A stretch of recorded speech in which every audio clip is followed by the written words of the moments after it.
ہیکل سلیمانی در حقیقت ایک مسجد یا عبادت گاہ تھی جو حضرت سلیمان علیہ السلام نے اللہ کے حکم سے جنات سے تعمیر کروائی تھی تاکہ لوگ اس کی طرف منہ کر کے یا اس کے اندر عبادت کریں۔ ہیکل سلیمانی کی تعمیر سے پہلے یہودیوں کے یہاں کسی بھی باقاعدہ ہیکل کا نہ کوئی وجود اور نہ اس کا کوئی تصور تھا۔ اس قوم کی بددعاؤں والی خانہ بدوش زندگی تھی۔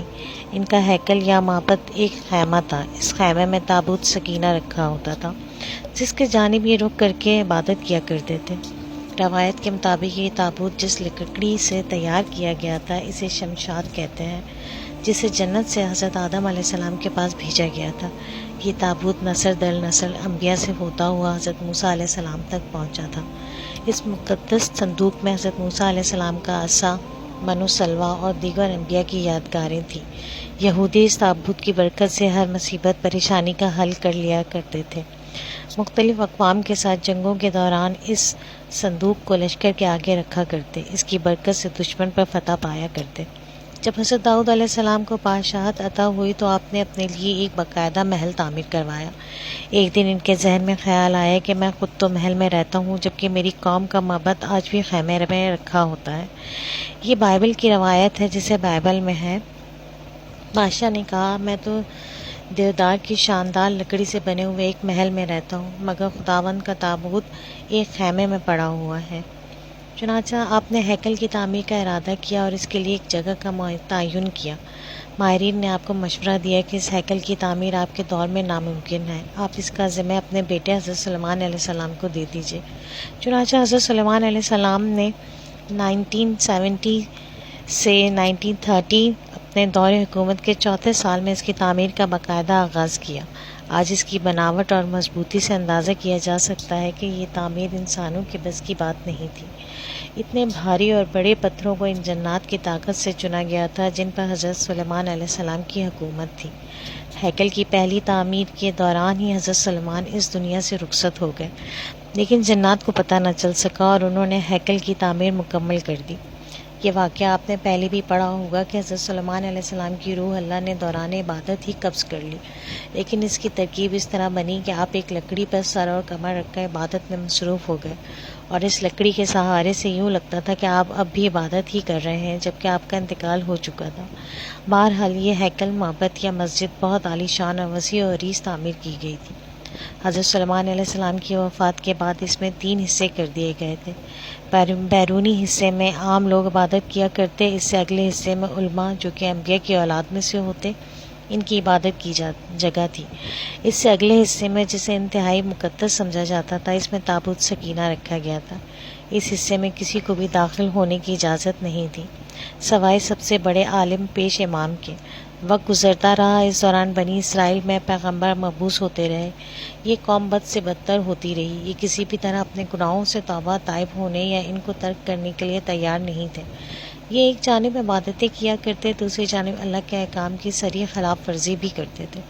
ان کی اس دوگلی روش سے اللہ پاک ناراض ہو گیا۔ ان کے پاس ایک بہت بڑی تعداد میں انبیاء بھی بھیجے گئے، لیکن یہ قوم سدھرنے کو تیار نہ تھی، حتیٰ کہ ان کی شکلیں تبدیل کر کے بندر اور سور تک بنائی گئی، لیکن یہ گناہوں سے باز نہ آئے۔ تب اللہ نے ان پر لعنت کر دی۔ بخت نصر نے ان کے ملک پر حملہ کیا، ان کا ہیکل مکمل طور پر تباہ و برباد کر دیا۔ ہیکل میں سے تابوت سکینہ نکالا، 6 لاکھ کے قریب یہودیوں کو قتل کیا، تقریباً 2 لاکھ یہودیوں کو قید کیا اور اپنے ساتھ بابل عراق لے گیا، اور شہر سے باہر یہودی غلاموں کی ایک بستی تعمیر کی جس کا نام تل ابیب رکھا گیا۔ 70 سال تک ہیکل صفحہ ہستی سے مٹا رہا۔ دوسری طرف بخت نصر نے تابوت سکینہ کی شدید بے حرمتی کی اور اسے کہیں پھینک دیا۔ کہا جاتا ہے اس حرکت کا عذاب اسے اس کے ملک کو اس طرح ملا کہ سن 539 میں ایران کے بادشاہ سائرس نے بابل عراق پر حملہ کر دیا اور بابل کے ولی عہد کو شکست فاش دے کر بابلی سلطنت کا مکمل خاتمہ کر دیا۔ سائرس ایک نرم دل اور انصاف پسند حکمران تھا۔ اس نے تل ابیب کے تمام قیدیوں کو آزاد کر کے ان کو واپس یروشلم جانے کی اجازت دے دی اور ساتھ میں ان کو ہیکل کی نئے سرے سے تعمیر کی بھی اجازت دے دی۔ ساتھ میں اس کی تعمیر کے لیے ہر طرح کی مدد فراہم کرنے کا وعدہ بھی کر لیا۔ چنانچہ ہیکل کی دوسری تعمیر 537 میں شروع ہوئی، لیکن تعمیر کا کام سر انجام دینے والوں کو اپنے ہم وطن دشمنوں کی اتنی زیادہ مخالف کا سامنا کرنا پڑا کہ تعمیراتی کام جلد ہی عملی طور پر بند ہو گیا اور دارا اول کے دور حکومت تک مداخلت ہی کا شکار رہا۔ اس کی حکمرانی کے دوسرے سال میں حضرت زکریا علیہ السلام نے وہاں کے گورنر روبابل اور سردار کاہن یوشوا کی حوصلہ افزائی کی کہ وہ ہیکل کی تعمیر ثانی کو دوبارہ شروع کریں۔ انہوں نے مثبت رد عمل کا اظہار کیا اور پوری قوم کی پرجوش تائید اور ایرانی حکام اور بذات خود بادشاہ کی آشیرواد سے ہیکل ثانی اپنی اضافی تعمیرات سمیت 4.5 سال کے عرصے میں 560 تا 515 تک پایہ تکمیل کو پہنچا، لیکن اس بار 515 سے 560 تک پایہ تکمیل کو پہنچا، لیکن اس بار اس میں تابوت سکینہ نہیں مل سکا۔ اس کے بارے آج تک معلوم نہیں ہو سکا کہ بخت نصر نے اس کا کیا کیا۔ کچھ لوگوں کا کہنا ہے کہ اس مقدس صندوق کی مزید توہین سے بچانے کے لیے اسے اللہ پاک کے حکم سے کسی محفوظ مقام پر موزانہ طور پر چھپا دیا گیا، جس کا کسی انسان کو علم نہیں، لیکن یہودی اس کی تلاش میں پورے کرۂ ارض کو کھود ڈالنا چاہتے ہیں۔ ایک اور دلچسپ بات، عام طور پر تاریخ دان ہیکل کی 2 دفعہ تعمیر اور 2 دفعہ تباہی کا ذکر کرتے ہیں۔ تاریخ کے مطابق اسے ایک بات سامنے آئی ہے کہ ایسا نہیں، اس ہیکل کو 3 بار تعمیر کیا گیا، لیکن اس کے ساتھ بھی ایک دلچسپ کہانی وجود میں آئی۔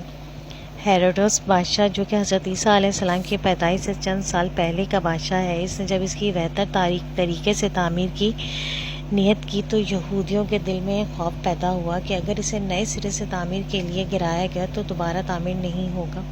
ہیروڈس نے اس کو بہلانے کے لیے کہا کہ وہ صرف اس کی مرمت کرنا چاہتا ہے، اسے گرانا نہیں چاہتا۔